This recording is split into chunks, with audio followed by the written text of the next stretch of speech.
Hi, everybody. I hope you're having an awesome Thanksgiving weekend. I don't know about you, but I have so much to be thankful for.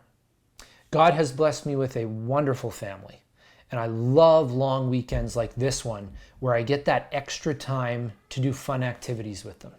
Speaking of Thanksgiving, I think it's fair to say that us Oilers fans, I know I'm wearing a Packers shirt, but the Oilers are still my number one team. Us Oilers fans are pretty grateful for the way the season has begun. So here are my top 3 things about the Oilers' start that I'm thankful for. First of all, I'm thankful that it's the middle of October and I haven't had to watch the Oilers lose a game. They've done such an absurd amount of losing over the years that this start feels so refreshing. Last Thanksgiving, they were in 31st place, and right now they're on the opposite end of the spectrum. And the way that they've won the games, coming back from a deficit every time, inspires a lot of hope in a fan base that desperately needs it. Don't even listen to the negative Nellies that say, oh, well, the only reason the Oilers are off to such a good start is because they've had such an easy schedule. They don't make the schedule. All they can do is go out and try to win games. And the last time I checked, you got to win games to get into the playoffs. It doesn't matter if it's October or March. All I care about is that they've got 10 points in the bank to build off of. And despite the fact that it's been the usual suspects that are just tearing it up, the Oilers have had strong performances from guys like Zack Kassian, Thomas Jurco, and of course, James Neal that has directly contributed to their 5-0 start.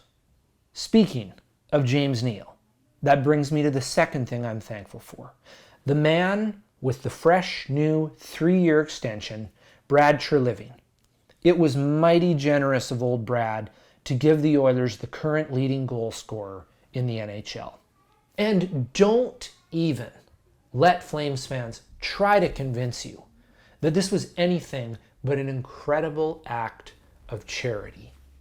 According to Flames media and fans alike, Neal was just terrible last year.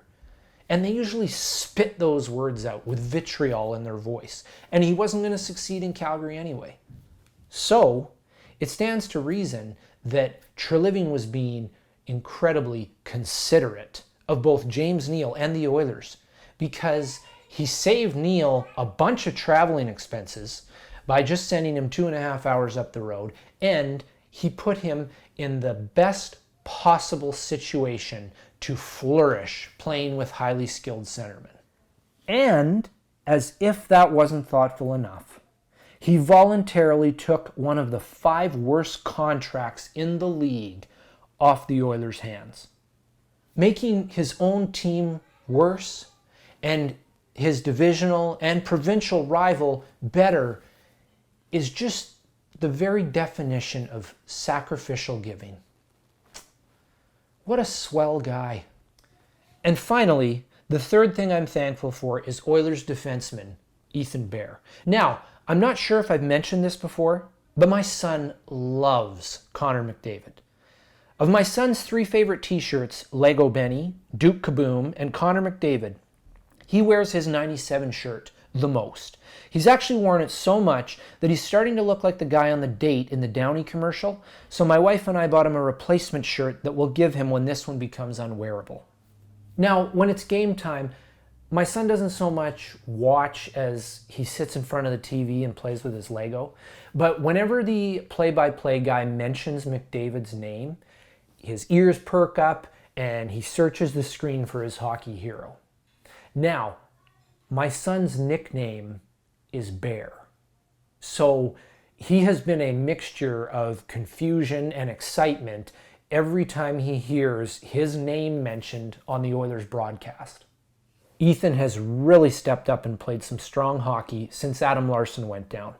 The concept of drafting and developing players outside of the first round has eluded the Oilers for years. It might be the single biggest reason for their perpetual rebuild. One of the major issues that has held them back is a lack of depth on defense. Well, Ethan Bear is the first of what I feel will be a few players to buck this trend in the coming season.